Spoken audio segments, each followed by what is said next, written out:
Before we start, Raul, I just wanted to make sure we have a quorum. Yeah, that's what. Good morning, everyone, by the way. Good to see you all. Good morning, James. Thank you for being at the meeting too. Well, we have myself, Claudia. I'm here. Bobby's here. And Bobby, okay. I'm on my phone. Okay, so Bobby. And I see Veronica. Veronica, is Veronica on the line? Yes, I'm here. Okay, thank you, Veronica. Good morning, everyone. And Kim. And Señora Arellanes.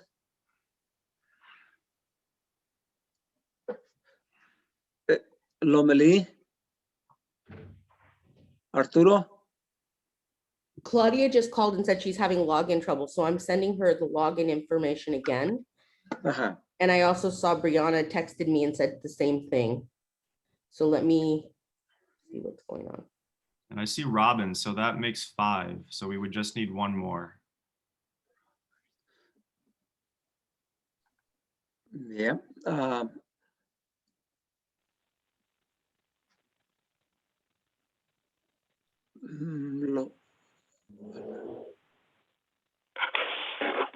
Why don't you move on? We only need a quorum when we're voting, and we're not going to vote. If Robin needs to do her thing, we need to move on and let her do it, and then go back to the agenda. I can be here till 9:30. I have an overlapping meeting that begins at 9:30. Okay. So why don't you move the meeting on until they can get on? Because Okay. as I said, you don't need a quorum except if we're going to vote. Okay. So let's start the meeting and let's approve the minutes. Oh, we cannot approve the minutes. Okay, so let's start the meeting. What about Julie? Is Julie online? Magdalena? Yes, I'm here. Oh, you're there. Good morning, Julie. Good morning. Okay, so we're waiting for another board member so we can have a quorum, but we're gonna start the meeting. And then if we have to approve anything, then we'll go back. We have the sixth board member. Okay, so let's go ahead. I don't have any reports myself.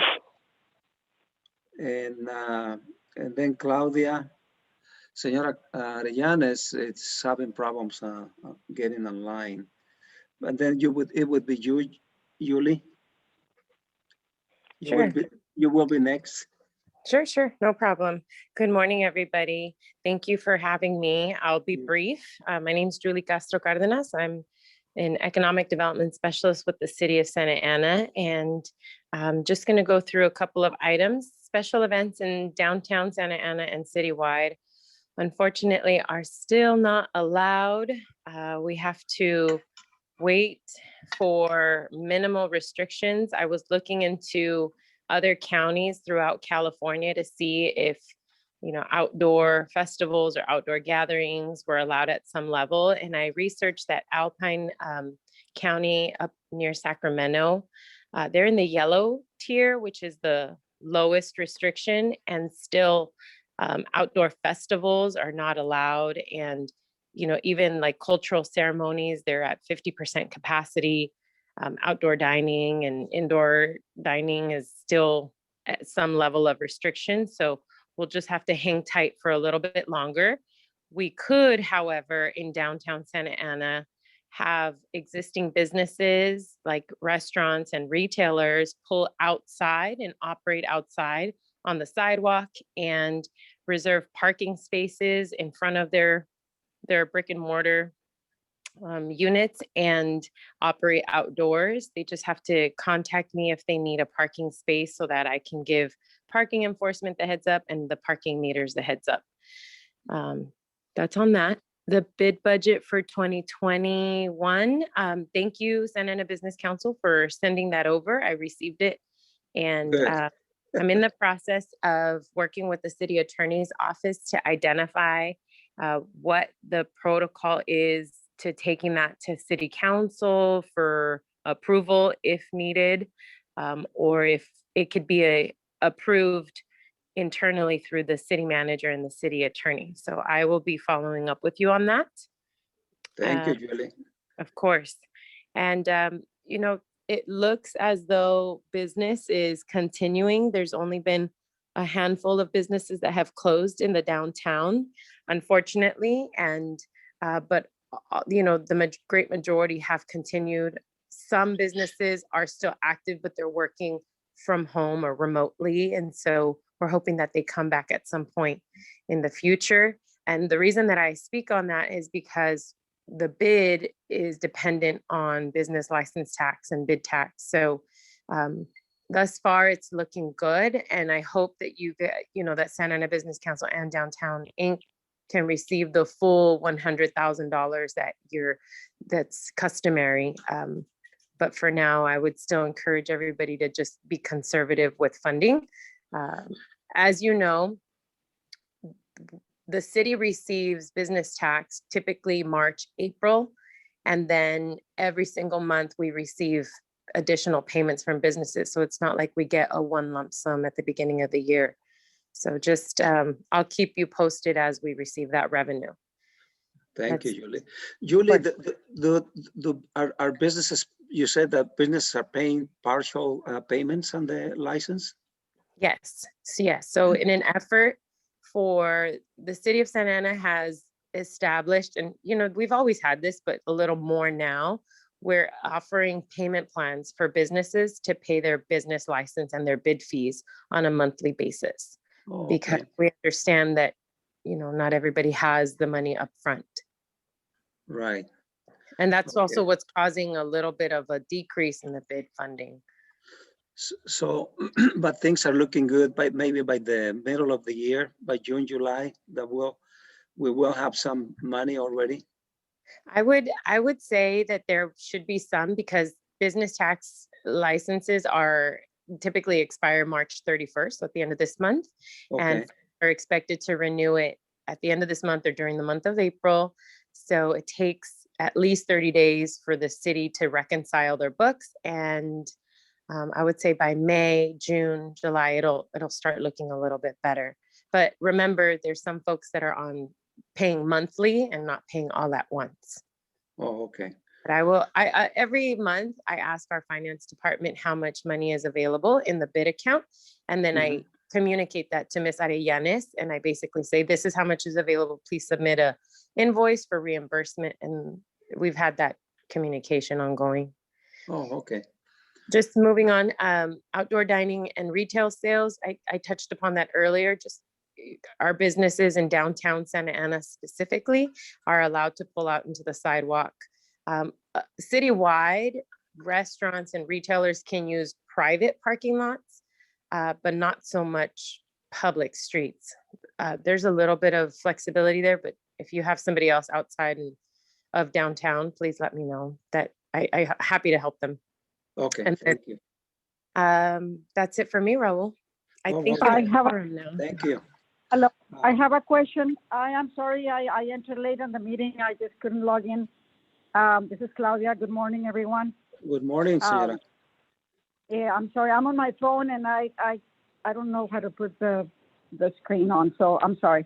Anyways, Julie, I do have a question. Good morning. Are we going to be allowed to do our walk, let's say the first Saturday of April, or not? Not yet. I can ask Ms. Arellanes, but I think that we would need to know a little more details, like because, you know, Art Walk in the past was kind of a free for all. People could go in and out. There was a lot of fun activities. I love Art Walk. So yeah. Perhaps if there's a plan with modifications, safety protocols, you guys can submit that to the city. We can submit it to Bill McGovern and to me, and we can float it up to all the other agencies that have to look at it. So that involves our risk management, OCFA, and then of course, city manager's office. So if there's a possibility of submitting a plan with modifications, then we can look at that. But flat out, can we actually were thinking the same it was before, the dancing, because our walk for one section on itself, it doesn't work. It has, for us, and we have proven it so many times. If it's the whole downtown activated, that's when it works. But when it's a isolated thing, it doesn't make sense, and it's economic sense, and it doesn't have the same impact. But it's okay. Okay, we'll try. Yeah, I would say certainly dancing in the streets probably won't be something that would be supported because of COVID.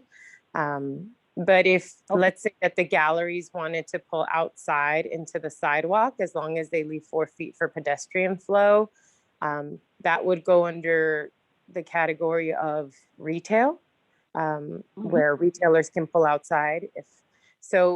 I think we have to kind of think through that, Ms. Arellanes, and develop a plan with modifications and move that through so that everybody else can consider it. It's not just me. Also, police has to review it as well. Okay. Thank you. Okay. Thank you, Senora. I think there's a couple of questions around this too, just because of yesterday. I believe that we've been doing some calendaring that was requested of Julie, like that we start calendaring different things that are being associated to the downtown restaurants and businesses. And folks that we're having do outreach to each of the restaurants to be able to partner with them to do different kinds of activations. And I guess there was a situation yesterday where one of our it's the Art Mart, had decided to open up to host a Dia de Mujeres. And there was a situation where I guess a police officer called Brianna Harley, who's our open stage manager, and I think she's here today. So I just wanted to give her a chance because we've been hearing a lot of different things from different layers of the community, art, restaurants, etc., about kind of some issues that folks are having. Yeah, thanks, Madeline. I am here if people want to give me a moment. This is Brianna. Please. All right. I don't know if my video is popping up, but yeah, there's been a lot of confusion. I'm a musician, I'm an artist, I'm a teacher. I've been working with Santa Ana Business Council and Downtown Ake for a handful of years, creating program and music and stuff, even pre-pandemic. But since the pandemic, in the beginning, we moved to strictly Zoom. Then we started going into patios to restaurants and retail places that went out to the street and filming their performances, streaming their live. And there's a consistent amount of videos since like last June that show that. And then back in December, we officially partnered with the Den to host our performances there permanently every month to just kind of have some stability and also bring business to them. They're one of the first people we filmed with. So we've been working with them within their patio as their patio entertainment, bringing music and art since December. And there's a lot of confusion because basically since then, the Open Stage has been hosting the Art Mart to have some artists come out and do some live paintings, make some tips, maybe sell a painting. And then in February, we did Amplifying Black Voices. And now here in March, we're doing the Women's Day event because I worked with the Women's Day event for many years now and performed there myself, ended there myself, and they got canceled last year. So I invited them. I said, let's film our performances the way the Open Stage does. And the vendors and artists can be the Women's Day event stuff. And I've been in contact with the Den basically since December. They've had me on their calendar every third Saturday. And Nicole there loves what we do. But yesterday I got a call from the police saying that like there's no events permitting and I don't have permission to do any of this. And I was trying to explain to him that I was following the rules presented by Julie in a previous meeting, I think like a few months ago, saying that, if we're part of a business, part of a retail space, then we can provide entertainment for them, bring in some business. And all of our stuff has been very low key. There's never been overcrowding. there's always been like a steady flow of people where people come throughout the day, enjoy food, have commerce, pay for parking, but are never gathering too much. It's been nothing crazy this whole time. So I'm not really sure where the police thought that there was like a big festival happening on. But I do know that like I let Julie know about it at least since February, because after the patches and pins fiasco where that was, which I remember like also witnessing Julie plan for parking for that, for the patches and pins. And then a few weeks later was pointed out in the Voice of OC. So I guess that's where things started getting a little bit harder. And Julie had asked me back in February to make all the artists get vending permits. And that's when her and I had a few emails. We had a Zoom call discussing, you know, why that really hurts my artists having to like pay more money when they already don't make any. And she explained to me that it's codes and it's paperwork, so on and so forth. And at that time, she told me that I can get event donation requests from the city council. And we kind of ended it there. And since then, I got artists to have vendor permits. I have like 9 different people that went and bought vendor permits for the event. And then just yesterday was their confusion where Nicole from the Den reached out to me saying that Julie reached out and asked if she knew about the event. And then later, and also called Priscilla, who was part of the Women's Day event, who I'm partnering with specifically for this month, for the 10th annual Women's Day. So there's just a lot of miscommunication, and I'm not really sure why I wasn't reached out to directly, if there was concerns about the activation for the Den patio.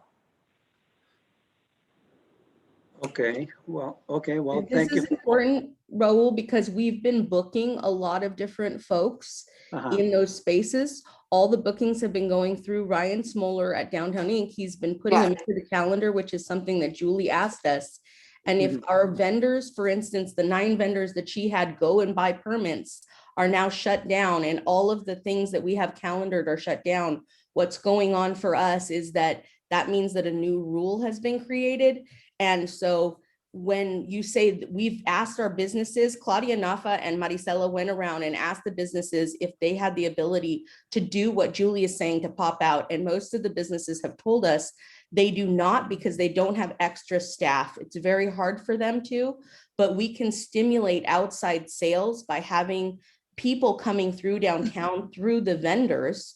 But if the vendors don't have permits, which we've been permitted in the past to do, and if there's no permitting system, and if we're not working through restaurants now to do that, then we actually end up shutting down any kind of activity that's happening in downtown. And in my presentation, you'll be able to see some of the things that have been happening, which are all different kinds of things, from comedy shows that are going on outside.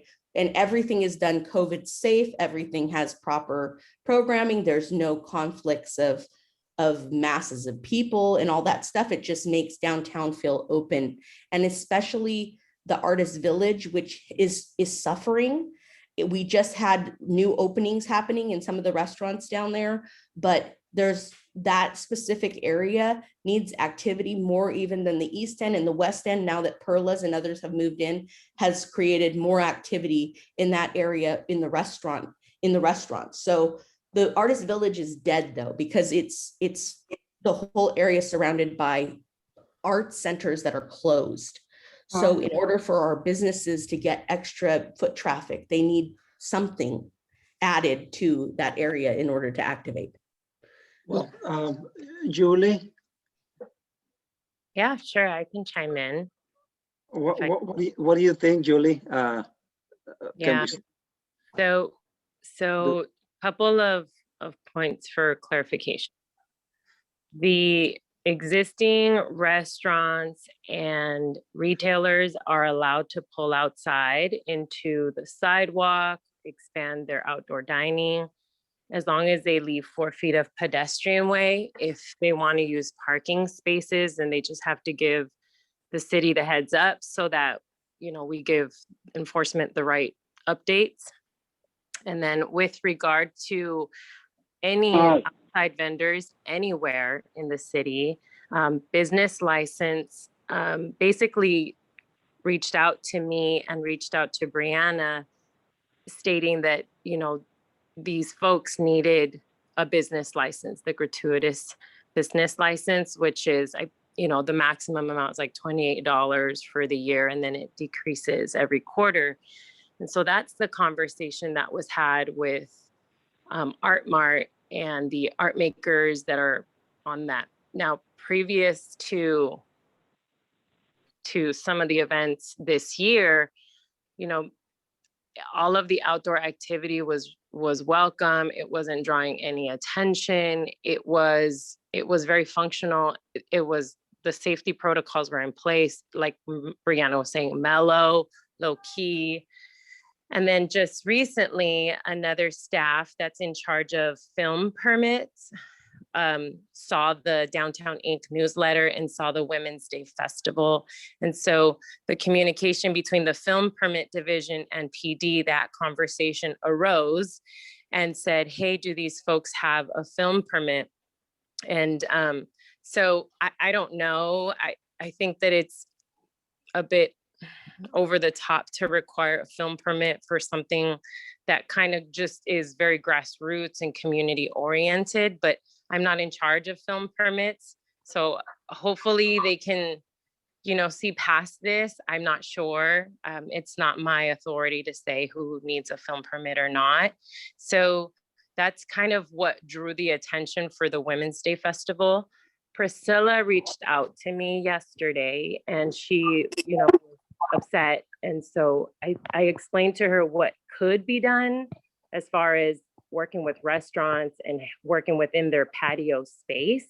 And so she understood. I think there was a little bit of miscommunication because Nicole from the Den wasn't specifically aware of the Women's Festival. She was completely aware of Art Mart, the frequency on every month. So there was just a slight little thing there, but it was easy to clear up. And I think that Priscilla was going to work it through Brianna and Nicole. So hopefully that works out. I think that Santa Ana PD wasn't aware and doesn't have like paperwork or a site plan. They just don't know the details. And so when it says Women's Day Festival, International Festival, their mind automatically goes to what was the norm. So maybe Brianna, if you could provide like a site plan or a little more detail, via email and outline that it's going to be within the patio space, maybe that would help clarify. I was explaining that to him on the phone yesterday, but he basically told me that like nothing can happen if we don't. It takes a month no matter what, so like nothing can happen tomorrow. I don't know what that means for us since we have been doing it on the patio and that's been our guidelines. Brianna, specific using city property. So again, if you're using their patio space, then it's a little bit different in that realm. If you're using sidewalk or promenade, slightly different. So maybe you can kind of rethink, or because if you are having 9 vendors within that promenade space, then of course the perception is larger. It's not a simple guitarist or an artist within the patio space. You're having 9 vendors. It's a little bit different, and that's what's not allowed. And so that's why I kind of repeat myself over and over, and I sound like a broken record that it's existing. Hold on, I know you want to talk, but let me finish. And so I'm just going to leave it at that.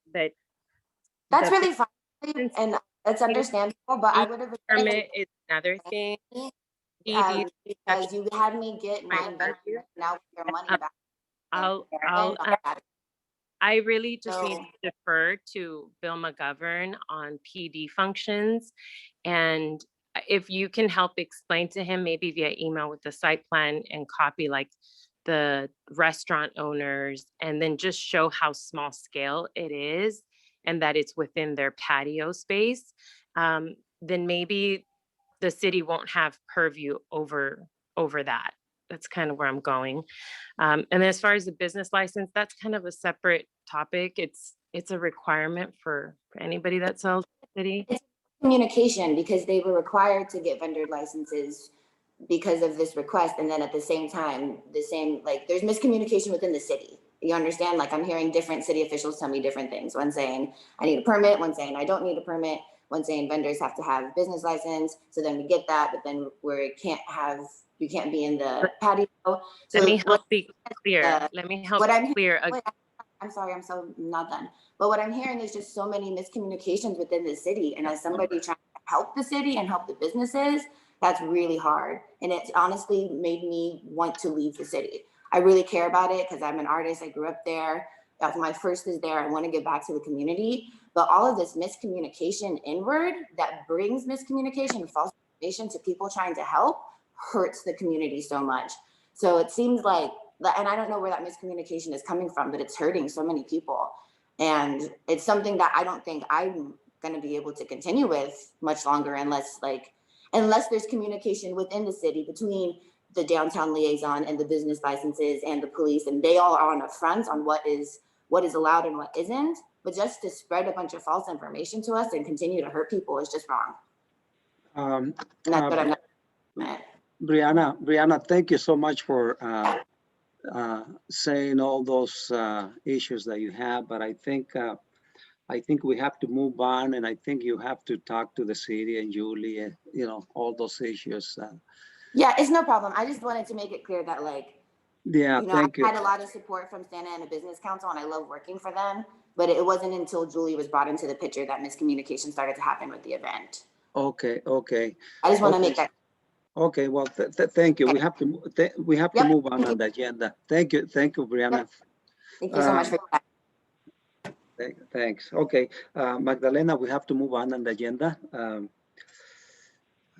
Can you start, Magdalena? Yes, I think the first thing is that we were going to introduce a couple of folks from downtown who are amazing potential board members, and we wanted them to introduce themselves to you.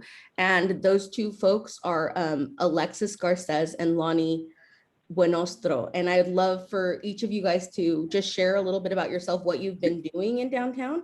And you guys have sent in bios for the board to look at, so they'll be able to look at that. And I think that there's also two other people that are not here today, Mario and Bethany, who are also two potential board members. But we'll start with you, Lonnie. And before we go on, Magdalena, we also have a new police officer in the downtown. I believe his name is Joe Centeno. Okay. Centeno, is he there? I think he's on mute. I'm mute. I'm here. I'm Joe Castellanos. Oh, Joe Castellanos. I'm sorry. I forgot your last name. Welcome, Joe. Thank you. Can you give us a little bit of, can you introduce to the board, and then we will introduce ourselves. Thank you. Yes, Joe Castellanos. I been in the department about close to 15 years. I came from the Marine Corps. I served 20 years in the Marine Corps, retired from there and came over here.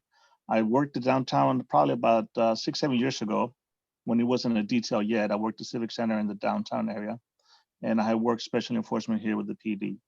And I'm just looking forward to working with everybody, getting the chance to meet everybody, and a way to assist everyone in the community. Well, thank you, Joe. Thank you for welcome to the downtown.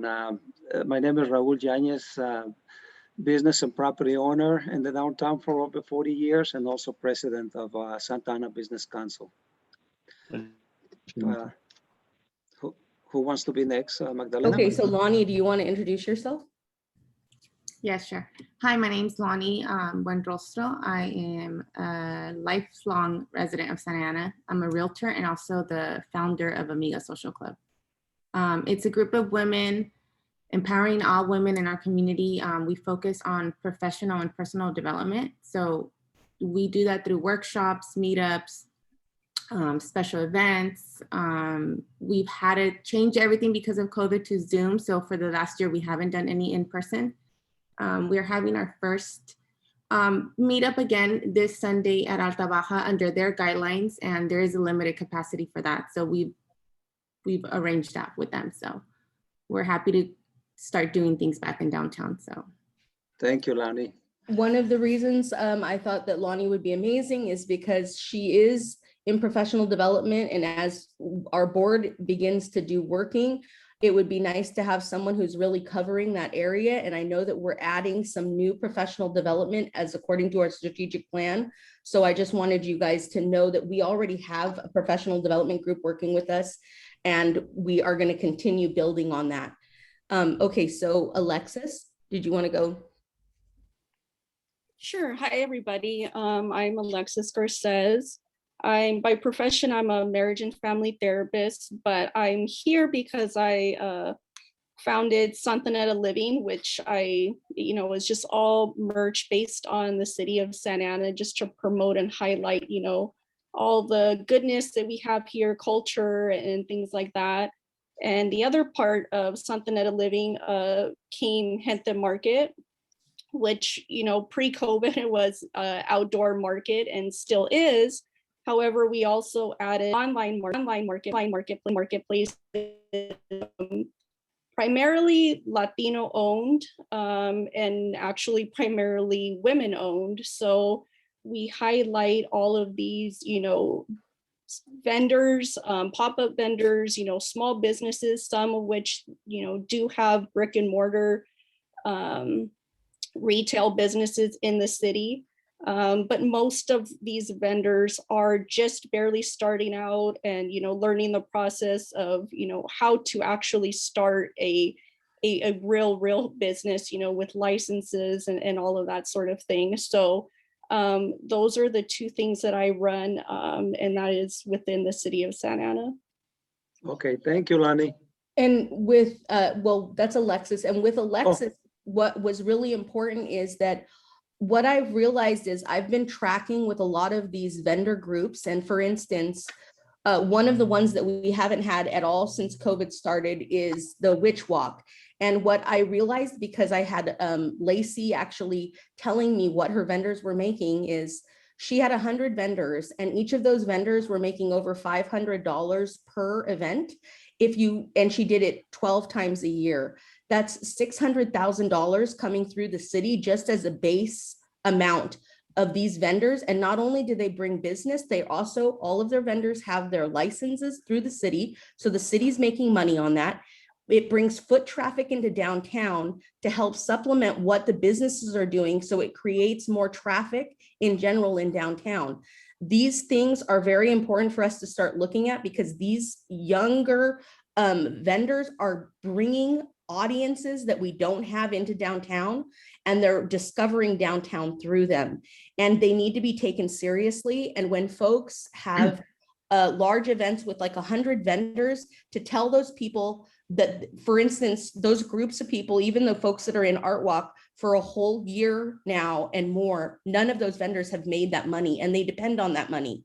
So those are all businesses we've shut down. So we've shut down 100 vendors. We've shut, Alexis right now is now over at the Elks Lodge because she cannot have her open market at the Blue Lot.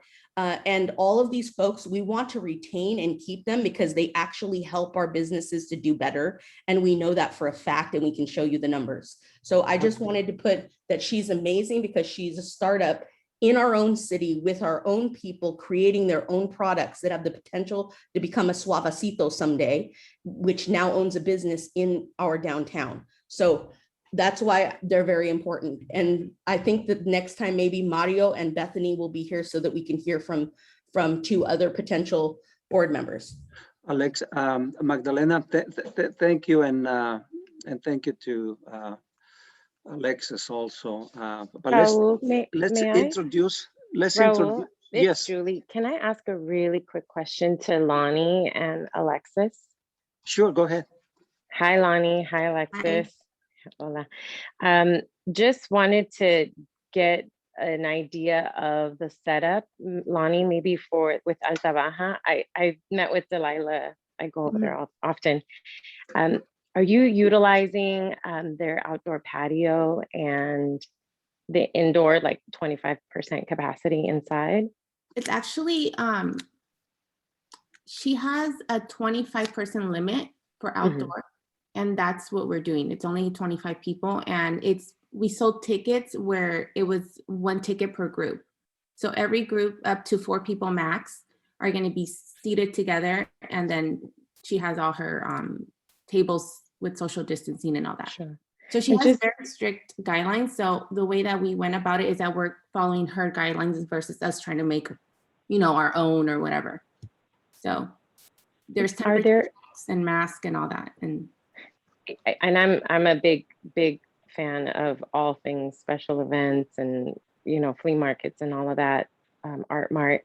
So one of the things that I shared with Brianna in talking to her about business licenses for her art makers, and I wanted to share with you guys because I thought it was a good resource, is that there are donation requests. It's a one-page form that is available through the city council members. They each have a funding of $10,000 per year.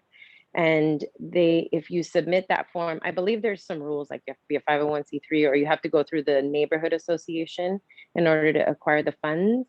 But they sponsor different functions, programs, and throughout the community. And so I encourage you guys to apply for those funds. It's really simple.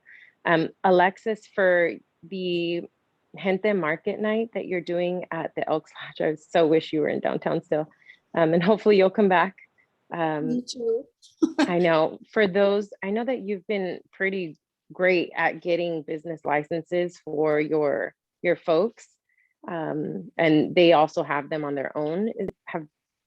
Did the city at all say anything or bring attention to you about using or having your Gente Market at Elks Lodge? I have not heard anything. I've not got anything. Elks Lodge, when working with them has been really great and simple. I've provided them, my licensing, my insurance and that sort of thing. So, I cover basically kind of as an umbrella to, the vendors, the vendors themselves have, their business license or, the seller's permits or things, just depending on where they're at, in their stages. But I haven't been contacted regarding anything. That's good. That's good. And I'm only asking because I want to be able to go back to PD and to Risk and to city manager's office and all of my other peers and just let them know that these functions, within private property occur and that if Art Mart, for example, or Women's Festival is occurring within outdoor dining spaces, that technically is under the purview of the restaurant or the existing retailers.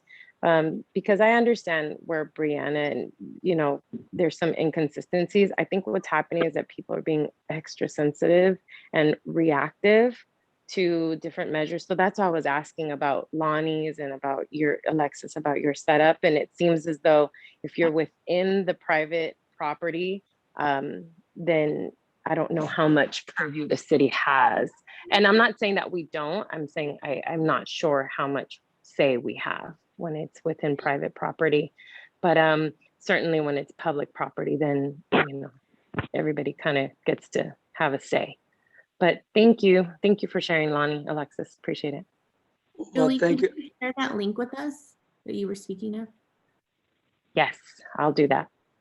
Okay, thank you all for your concerns. Let's continue the introduction to Joe. And let's just say, who you are, what you do, and so we can move on fast and maybe we can get out of here soon. Can you continue? Whoever want to be next, Mario, are you there? Mario. Oh no, Mario and Bethany are not here, but I just wanted to let you know that they wanted to come. Most likely we'll get them at the next meeting. Okay, then, Senora Arellanes.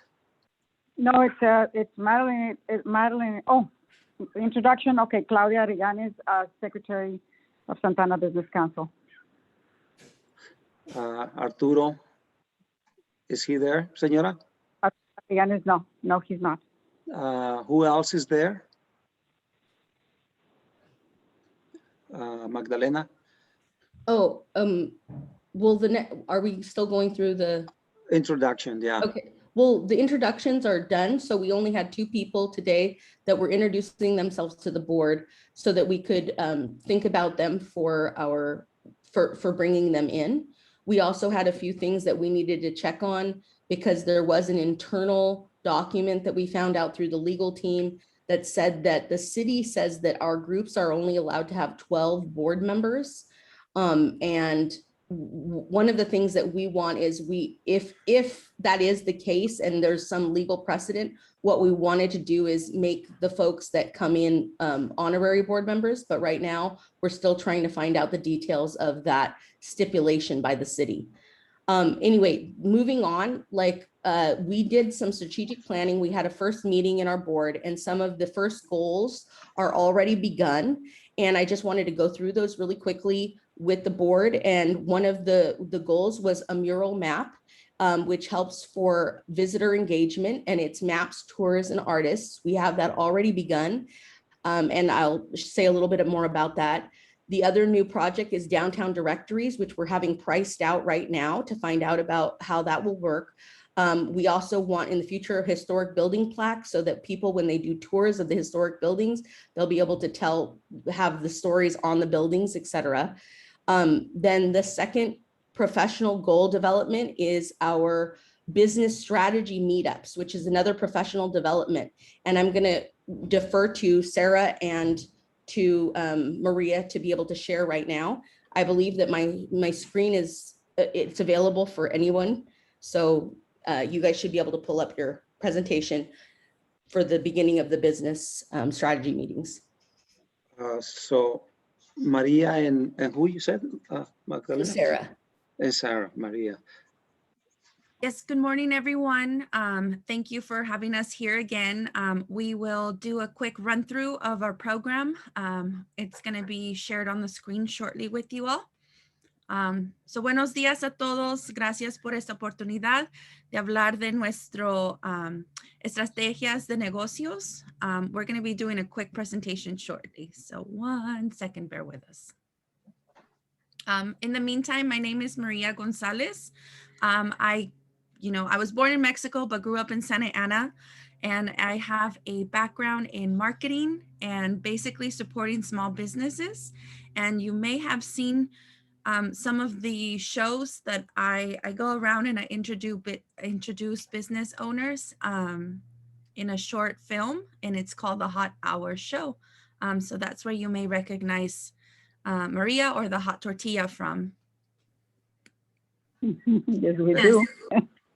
Thank you, Maria. My name is Sarah Marshall. I'm going to be working alongside Maria and Gonzalez. We are going to be the downtown coordinators for this project. Just a quick background about me. I am a marketing professional, and I currently work alongside Downtown Inc. for their weekly newsletter to help promote the businesses in local downtown Santa Ana here. And so I have the presentation here. I'm going to pull it up for you guys. We'll go through it quickly, and then Maria will be translating it in Spanish in the end. So about our project background, we're going to be working with Santa Ana Business Council to provide support and elevate the local businesses in downtown through our workshop series. Our goal is to create a space for collaboration and community between local small businesses across the BID. And what we do is we're going to be hosting quarterly strategy sessions in which we invite a speaker to share their knowledge and expertise, while also providing a space for business owners to discuss their challenges and successes with one another. So we have it split into 2. We have the quarterly strategy sessions, which is what I mentioned. We're going to have, experts in the field and professionals, from companies like Google, Facebook, Yelp, and so on. Those are going to be 1.5-hour events. And they're going to be able to have the speaker, a Q&A session, as well as some food and mixing opportunities and networking opportunities. The second part of that is the social sessions, which are in-person meetings with Maria and myself. And we'll teach on topics like social media, marketing, technology, helping businesses go digital in the sense, but also giving them the opportunity to network as well on a more intimate level. This is the timeline that we have for the events. I'm sorry, did anyone have a question? Okay. This is the timeline for the events. We have the strategy sessions and the social ones as well. And as you can see, these are going to be like on a quarterly basis. So it's going to be 8 total here. These are some potential topics that we'll be talking about. And I did send the presentation to Madeline. So if anybody needs the presentation to look forward afterwards, you're more than welcome to. So this is just a breakdown of the strategy sessions. Like I mentioned, it was a 45-minute presentation with the keynote speaker. And then our social sessions as well. So this is our contact information. Basically, what we would love to collaborate with Santa Ana Business Council is to be able to do canvassing and having flyers. I know Madeline mentioned that Maricela would be able to pass out flyers to local business owners, talk to them so we can get people inquiring about it, register for the events. And that way we'll also have their information so we can let them know about future events. But really the goal is just to have more connection and community with all the local businesses in downtown Santa Ana and educating them on how they can grow, especially, trying to survive after the pandemic as well. Okay, thank you. Yes. So thank you, Sarah. Thank you, Sarah, and thank you, Raúl.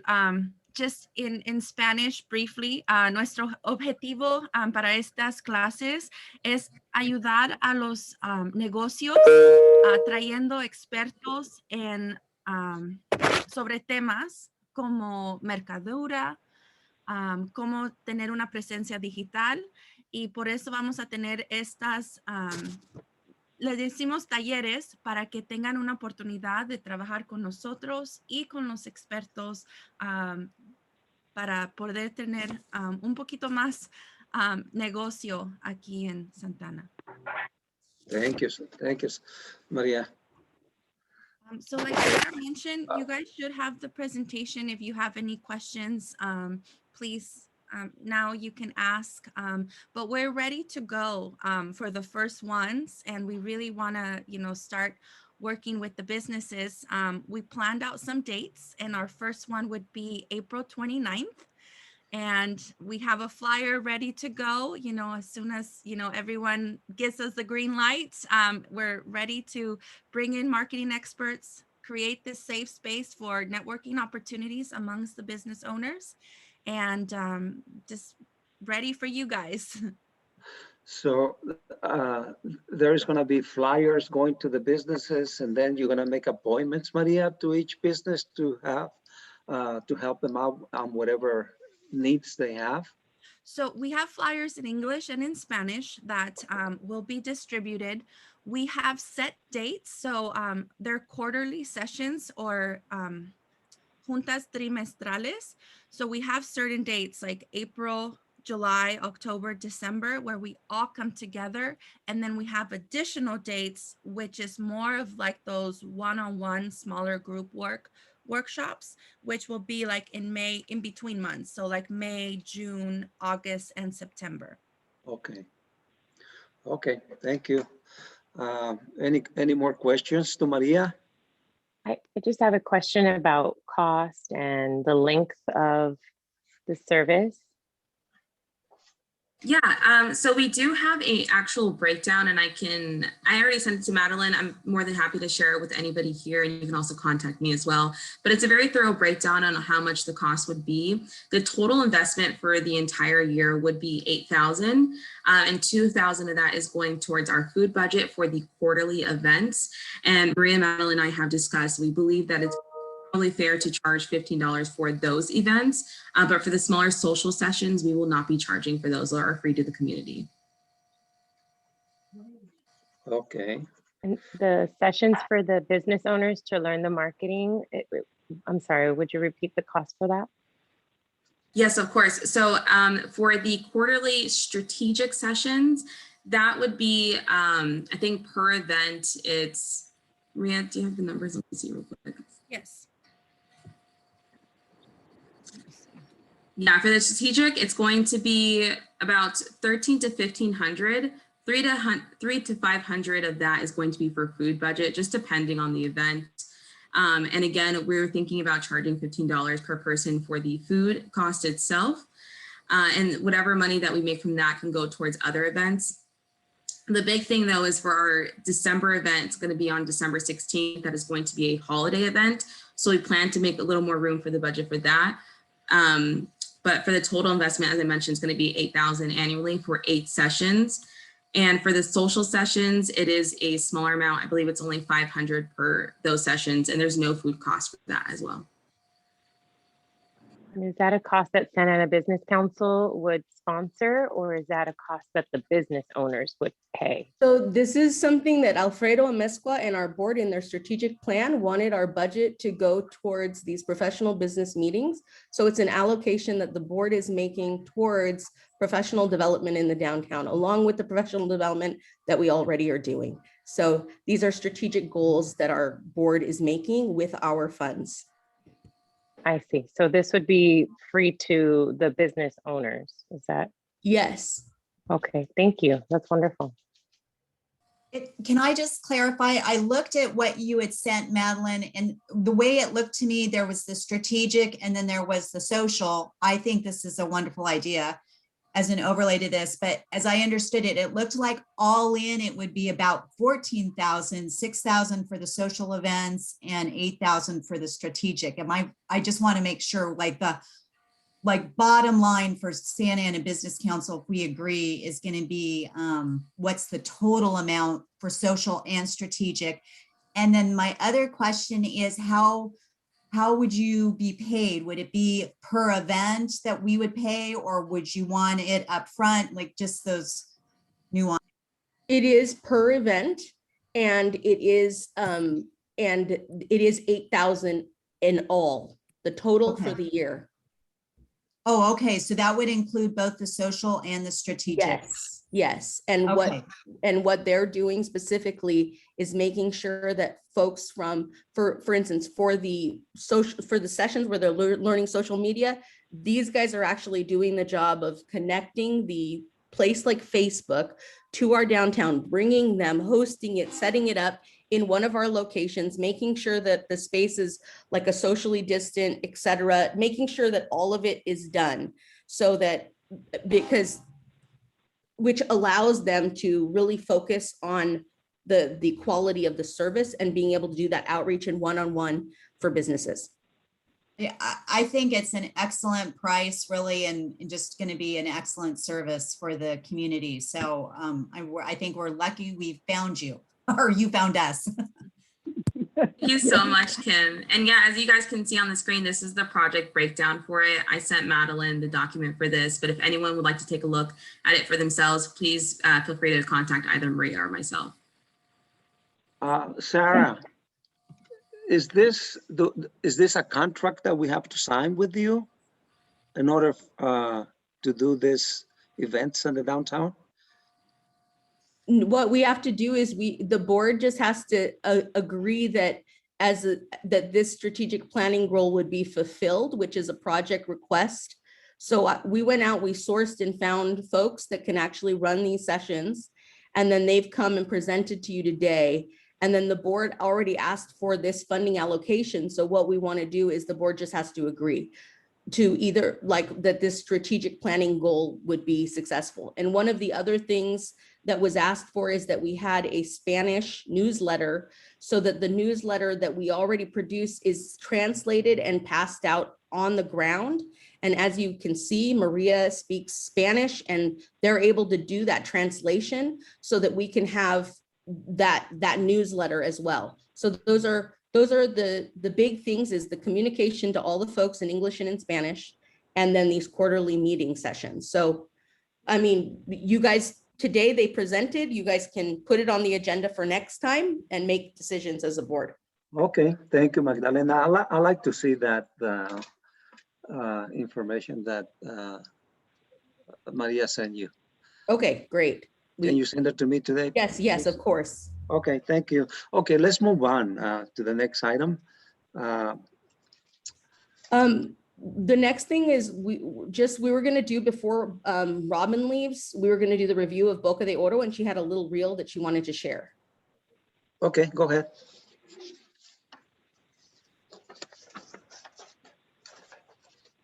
Hi, everybody. I'm going to share my screen. So. Hello. Hello, Robin. Hello, so good to see you. I have two. I'll show you the ones with the live session, just to see the interactive activities that and the broad range. It's just a minute. Can y'all hear it okay? Yes. Okay. Yes.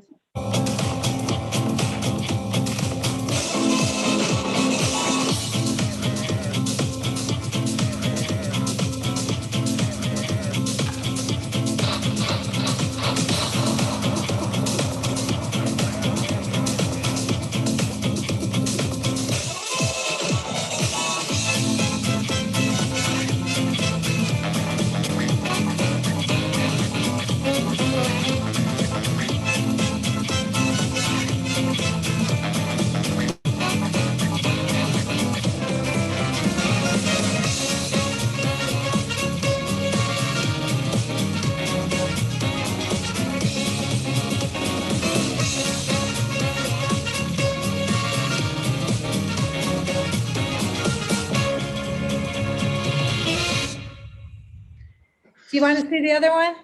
Very nice, Robin. Very nice. Yeah, thank you. Here's one more. It's 50 seconds. Okay, thank you.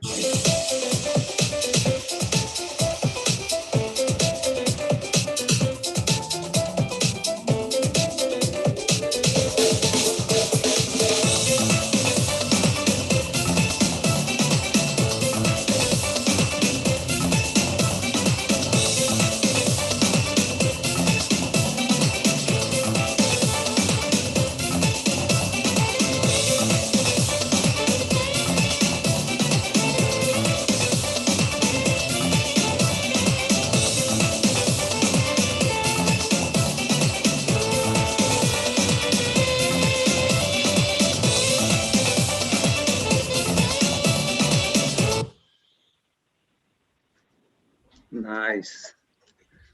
So yeah, I think it shows a huge array of all the things that were happening.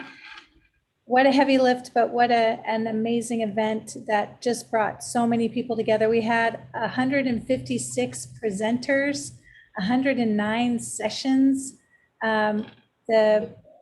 It became a space where every art institution came to actually participate. We had Arts OC, the Segerstrums, like the Bowers Museum. Everybody found this platform. Again, it became that communal space where everyone who hasn't been able to do anything outdoors was able to come and use our portal to actually showcase what they're doing in the arts as well, which is incredible. And it was a showcase, and it was also very participatory. Like, for example, I did a mindfulness workshop. I did a blackout poetry workshop where I was actually making and creating in a communal space with others, which was very much a healing element for our community. So thank you to the board and all the community that supported Boca de Oro, our students, our youth, the many members in our community who needed this right now. It was a very successful event. And just so all of you know that if you have not yet seen it, it's still available for 90 days. And our keynote speaker and also the city doing an address on what they believe the vision for the future is really powerful. And we have our Mayor Sarmiento and others who are all a part of that dialogue. So, and it goes across the whole region. So it's really amazing. If you haven't seen it, you have 90 days after you register, and we have registration till the 28th of March. So we'd love it if all of the board members were able to go and check out what happened. Yeah, that's what it means, on demand. Even though you can't do the live participatory events and be in some spaces with others, you can certainly enjoy the many things that were offered and try some things out for yourself. Okay, thank you. Thank you for all that. Thank you. Thanks, everybody. I'm going to jump out. Okay, Thank you. Magdalena, you want to finish that, and then Veronica wants to give an update on the bridal show. Do you have anything else to? There was a couple things. Veronica, why don't you have her go, and then I'm gonna pull up see if I can pull up my screen again. Okay, but Veronica, you there? Yes, I'm here. Okay, you want to go ahead and give a report on the bridal event? Yes, the event is for the March 21 and 2 o'clock. All the bridals, we're very excited for make this event. And I wanted to say thank you for you guys for the help and for Julie, because Julie helped us a lot. And we're excited for this day. We're ready. Thank you, Veronica. I think it's going to be a great event. I've been pretty much to all the meetings, and I'm also excited. Thank you for doing the event, Veronica, and Julie also. I mean, thank you for Julie. Thank you for you guys for the help. Thank you for everybody. You're welcome, Veronica. Okay, and let's continue, Magdalena. Raul, if I can just. So this bridal show is a film permit from the city, no live audience. We have a plan to keep spectators moving. The show is only 1 hour, and we're going to have some safety protocols. And let me tell you that I am under some high pressure to make sure that there is limited gatherings, limited spectators. So you're gonna see me moving people around, because I know Sunday is going to be busy in downtown. So we will do our absolute best. This is where modification, I'm under the microscope. So, but this is going to be fantastic for the bridal community and the quinceañera shops in downtown. Thank you, Santa Ana Business Council, for your support. Thank you, Julie. And I'm sure we're all going to help try to do the event, very safe and so we don't get in trouble. We're gonna make the show very safe. I'm pretty sure of that. Thank you, Julie. Hello, Julie. Thank you. I didn't want to interrupt them. Thank you. Okay, Magdalena, you want to go ahead and go to the next line that you have? Magdalena. Hello. Hello, Madeline. You're muted. Magdalena, are you there? Yeah, sorry. Let me. It looks like Magdalena is having problems with.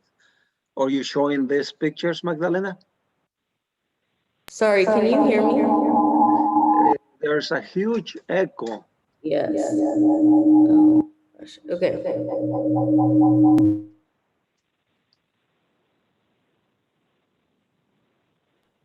You sound like you've become divine. Yeah, that's right. I think your volume is off. I think she moved to another computer where she's showing the pictures. I mean, the pictures are great. Magdalena? Oops.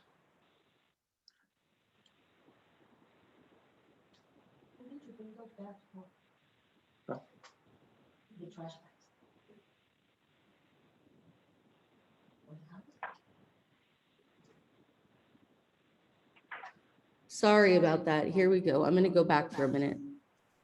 Let me turn this off. So what is it that you're doing, Magdalena? Okay. Here we go. So really quickly, I'm going to go through these. What we have here is one of the things we've been building in downtown is an arts economy. Robin has done a beautiful job of creating in both the city and in the school district. Youth Arts Month is now March, which is the time when we do Boca de Oro. And there's a whole bunch of different creative things happening out of Youth Arts Month. Another thing that we're doing is this kid-friendly cities. And we have our very first kid mayor, which was actually, we did our pilot this year. We got only 6 youth to put in their videos. And then we had the city council members in this picture actually vote, and they voted and selected them. The next thing is that these children are going to get a tour of City Hall with our electeds, and we're going to get photo opportunities. And then the other thing is like beginning to network The kids are going to begin networking because what we're trying to do is build youth voice in the city. And there's a lot of things that are needed for a kid-friendly city. So the next thing is we've been working on this ever since we started in Santa Ana. And Senor Arianes is one of the beginning folks who started doing these things called Lluvia de Dólares with youth. And has been building that momentum ever since. And one of the reasons this is important, a lot of people might ask us, why do you care so much about the youth and the education, all that? What we know is that when youth are in downtown, so are their parents, which means that you have to have family-friendly spaces. And in the pictures that I'm showing you, a lot of the things that we've done and tried to promote are things that allow the kids to want to stay downtown. And unfortunately, we don't have infrastructure in our downtown that really is for children at all, which means that anything that we're doing, we have to create, we have to prop up, we have to have clowns, and we have to create it ourselves. Whereas what I've seen in other cities is that they have some small infrastructure that really allows kids to want to stay and hang out in that space. And then their families, as you can see in this bottom picture, actually just spend time, socialize, and can watch their children, and it's safe. We don't have that anywhere in our downtown. We don't have spaces where families can just congregate. And the closest space that people have told us, including we've been informed by the Amigas Social Club with all of the women and their children, is that the 4th Street Market is one of the only places that has kid-friendly activities, which are these slot machines in the back that kids can play with. And then they also have these shelving, they just put in brand new shelving that's almost like a seating area. But what we want is for our Calle Cuatro Plaza, for our Birch Park area, we want families to feel comfortable and be downtown. So this is a huge effort, and it's something that we're really starting to work on. These are some of the events that have been popping up along with the restaurants, according to that guideline that Julie had mentioned. So we have Elite Fitness is one of the people who's been doing yoga out in the promenade, so that they bring that into a social space and it's safe social distancing for people to continue doing things and to create activation in that space. We have a comedy club that's been going along with Lola Gaspar, and that comedy club act has been doing an outdoor event where essentially folks have been able to come in and laugh and be outdoors and be socially distanced and spatial. We have been having the Art Mart, which has been the extension of Open Stage, where, for instance, Brianna Harley was able to facilitate a Black History Month to keep our downtown relevant with what's going on in the rest of the world with this. And then, like we said, the Dia de Mujeres was another thing, like celebrating women, which has been going on for 10 years in our downtown. We have a program going on right now where OSHA is working with multiple of our galleries to use their window spaces to do what's called, the students are doing filming, and they're filming these different videographic series of art series of people in windows, which is something that came out of COVID as well. And then we have the congregation, which just opened up. It had a soft opening on Wednesday. And we have Restaurant Week that's been going on with JJ's is one of the main participants, and Mix are two of the restaurants that regularly in this Orange County regional thing that's where people come from all over to the restaurants to try out the meals. And Chapter 1 has been in business now for 10 years. Another thing, oops, I think I went past it, but another thing was a brew. It's called Witch's Brew, and a gal came down and she partnered with like 6 of the restaurants and created this amazing situation where people were going to all of the different spaces in downtown and purchasing, and it was it created a very exciting momentum, and there were people, and it was all socially distant, and there's great opportunity for activation. So another thing that we're finding, which you guys just saw with Boca, is we're discovering within our own community local authors and illustrators. And what is important about that?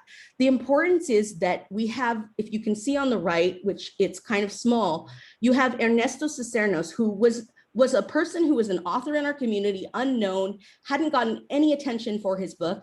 After he showed last year in Boca de Oro, multiple articles have been written about him. What does that do? It puts Santa Ana on the map.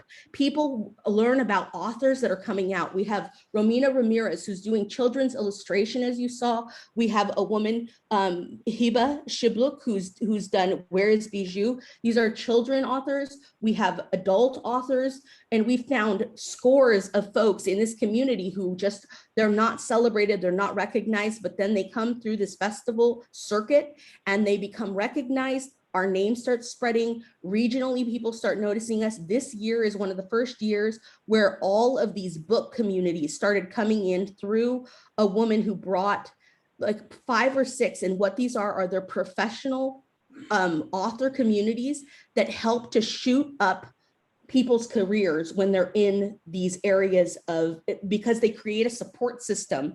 So it's almost like a professional development group, but for writers. So they help all of these authors being plucked out of Santa Ana to start getting on the right track to make their books sold, etc.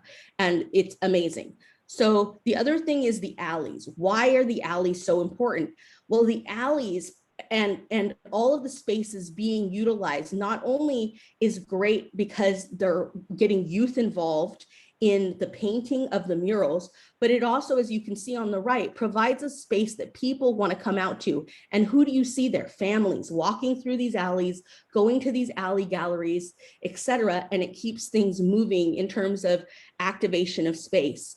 These are some of the muralists who have become famous, meaning they've come out of our community, they're still in our community. And Jonathan Martinez is one of the rising stars right now. And I just wanted to say his called The Art of the Endangered. Once a person gets picked up in our community for being a star, this is what happens. Okay, Magdalena. Right here, NBC was here last week doing a video on him. He's doing his painting in the blue lot. What I'm saying is we know that these are all pipelines to economy and to building. And the next thing, which is our mural map that we're doing right now, is something that all cities have. The mural map provides a way for now people to come and see artists that they've seen everywhere. So for instance, these artists like that are becoming famous, people are coming from all over to explore and find their pieces, as well as see all the other artists in our downtown area. So it's great for tourism, it's great for visitors, and it's great for locals and the schools who come out and learn about art in this way. Another thing is right now we've been working with the city on an MOU, and we spoke to Lisa, and she said everything is still on track. We're doing good. We are going to have our legal team review one more time, and we have a great opportunity because a park called MIG is coming into the city, and they're going to be doing a parks master plan with the city. Some of the things that we have been looking at and are interested in to help with the activation and to be able to pilot those, which Lisa and them have been amicable to, is the idea of having small kiosks. Kiosks can help to actually create greater activation because people will go for one product in a park or in a space. But some of the things we need are also public restrooms, electricity. Those are a couple things that are missing, for instance, from Birch Park to make it an amenable space where families and communities want to live. You can't go somewhere with your family and not have a place for the kid to use the bathroom. So these are some of the things that we're also looking at. Right now, we're a part of the Imaginology celebration. We are going to be doing an adventure. They're doing a virtual one. It's the biggest STEM project. And what happens is they're giving 25 locations in Orange County. Our city will be one of them. And folks will be coming from all over to come and find the hidden treasures that we're putting together a map of things in downtown for people to explore. And our small cartoon maps are going to be passed out to all our restaurants. So when families come and they go and they eat, they're going to be able to have a coloring page of our map that we just recently created. So this is another thing that's happening. And by the end of March, our whole deck is going to be in for where folks can find the hidden treasures in downtown Santa Ana. The last thing on my list is our grant writing. Right now, we're waiting for a relief grant of $15,000. We're kind of in the 4th round on it. We already had our report finalized for the art relief grant that we earlier received. and we begin reporting to the California Arts Council, who gave us the grant for Boca de Oro. And then we're doing research and outreach for upcoming grants. So that is everything for right now. And the bid report will be out soon, another bid report for the quarter. Thank you, Marilyn. Wow, that's amazing. Bravo. Oops. Raul, you're on mute.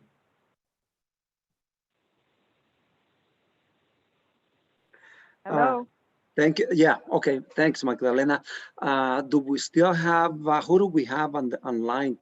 We need to vote on the strategic plan funding allocation. Do we still have?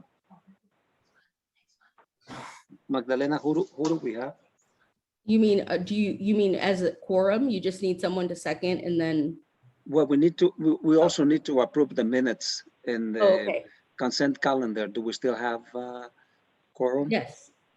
Right now I'm seeing 5 board members. I'm seeing Raul, Bobby, Claudia, Kim, and Mike. So we would need 1 more for a quorum. Okay, so we cannot vote on that. So we have who? Raul, Kim. And Sam is there? Bobby. No. But Vic, no. oh, Veronica is not there. Okay. Veronica is not there anymore? Looks like Veronica left. Oh, actually, no, Veronica's here. There, we have quorum. Okay. So we're good. We're good. Okay, so let's go ahead and approve the consent calendar and also the minutes from February 19. All those in favor? Can I get I'm sorry. We need a second and then Second. Oh, okay. All those in favor? Okay. So when we're passing a motion, we want to make sure that we take a formal vote and we count a majority that vote in favor. So okay. We Okay. have 6 directors here. We want to make sure at least 4 are in favor of it.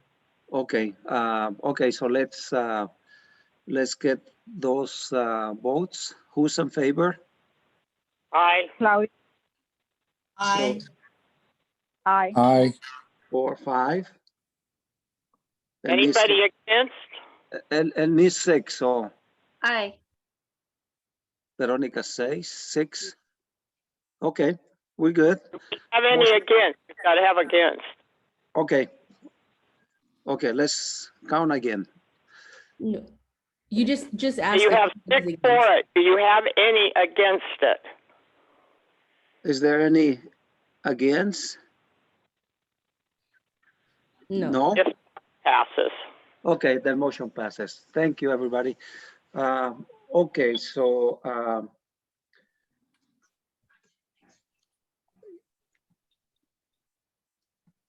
just Raul, you're on mute. We can't hear you. I have to do something. I'll be right back, okay? Can you hear me? Yes. Can you hear me? Okay, I am going to report on Claudia Nafa's space. I'm going to just a quick reports on what we're doing. I'm going next week to the State Board of Equalization to get our license to be able to sell promotional stuff for the downtown. And we are also closing the books for 2020 and getting ready to submit all the paperwork for our audits. And then we are also preparing all the invoices to be reimbursed from the city from 2020. And then Claudia and Magdalena are still working on the census. It's an ongoing project. And then also, I think, Madalena, you already covered that we are actually working on the map, on the mural map, on the mural how do you call it? Yeah, What's the gonna mural. happen? The mural Yeah, map. no, that's done. But I mean, the whole project for the murals to people to be able to tap into their phones and listen to all of the history of the murals. How do you call that? It's a QR code feature. Yeah, that one. So Self-course. we're working on that one. So we're hoping that it will be finished by May, June. So we're gathering all of the artists that actually painted, and I'm talking especially on the ones on French and Third. And talking about that, I wanted just to mention that we need about $1,000 funding to do touch-ups and protective coats for that mural in particular, which is all the way from, you've seen it, it's half of the block on French Street, and it goes into Third. And that's that. So we are requesting a $1,000 expenditure for that, and it doesn't have to be on this meeting. It can be next meeting, but just I wanted to mention that. And also that Ismael, as a longtime manager for the Spectrum Apartments, passed away last week. And that was a big loss for the downtown. He was always connecting his, 200 and some apartment people that were living in there into the downtown. And so, well, it is a big loss for the downtown. My condolences, Senora. Yeah, I know. We were very sad, but anyway, that's it. Thank you. Thank you, Senora, for the report. Raul, can I make a request that we also agendize the, for next session, that we agendize the business, what's it called? Thrive and Go Live. The what? Put Thrive and Go Live on the agenda. We just finished the pilot project that we were started, where 3 of our websites have been built for downtown Chivitas, Famous Land, and others. We've had them completed. And so we're ready to go full steam because the pilot is ended. So we can have Learning Fuse students are going to be building computer websites for our downtown merchants. And we have 10% of our merchants have signed up for this program. So that's 90 businesses. So we want to be able to go through and do and get all of our businesses websites that don't have them. Right now that pilot has been completed, so it was successful. And I just want to put out that it would be great if we could put that on the agenda for next week. So that could be a funded program too. Of course, yeah, go ahead, Magdalena. And also, I have a question for Julie, if she's there. Are you there, Julie? Julie? Yes, I'm here. Okay, I have a question for you. I don't know if it should go through you or we go through Mark Morley, or you tell me. We need to ask, in our bylaws, we are allowed for 15 board members. In the city agreement says 12 board members. So that was a question that I was supposed to do either to you or Mark Morley. So now that I have you, I ask you, you tell me, do you find out or do I go through Mark Morley to ask him? I can help, Ms. Arellanes, no problem. Okay. I can help. Okay. So we can, if you send me your latest bylaws, and then I'll ask our attorneys how we can, what is your preference, 12 or 15? No, we want to have more. Like for instance, right now we have 12. There's 2 that want to be on the board, as you heard, and another 2 that also will want to be on the board that will be on next meeting. Either we have them as honorary board members, or it doesn't really matter. In our bylaws, we can modify, not a problem. In the city agreement where it says 12, if it's not a big issue and some other people want to be on the board, if it's allowable to make an addendum only, I don't know how that will work. But yes, I'm sure that's possible. You know, the more people, the better, I think. More minds working together for the same goal. That I think this is amazing. that people really wanna spend their Sure. time. Just a and- quick question. Is there language in your bylaws that say, if there's board members that are not active or if they're absent with unexcused absences, then, is there language that says after so many, then they have to Yes. resign? Yes, in fact, we have about two that haven't come into the meeting, so we need to talk about it also to remove them and have more space for another two. Yes, definitely. But just on top of that, if it's allowable, just, Yes, I can certainly ask our city attorneys to update the agreement. Thank you. I was also going to Thank you. speak to this, Claudia and Julie, if you have a moment, and I was hoping to share my screen just to show you what exactly we're talking about in the bid agreement. You should be able to share your screen. Oh, perfect. Thanks, Madeline. So I don't have an exciting PowerPoint like most everyone else does, but this is the term in the agreement that we're looking at. It's just very confusing language. So the part that I underlined, the number of board members for the Brown Act shall be 12 board members, with 7 being a quorum.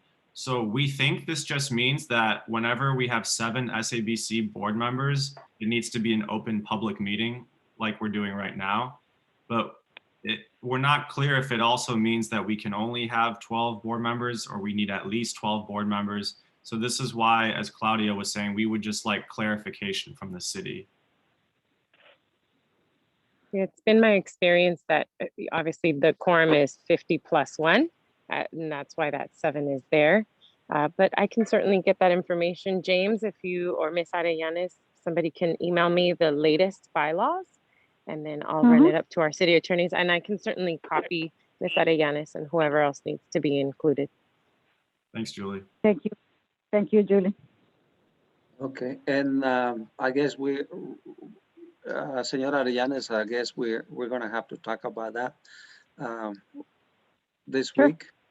Yeah, and James also. Yes, of course. Thank you, James, for showing us that paragraph there. It's been a while. We don't remember exactly what we did last time, so that's a great reminder. And we'll talk to you this week.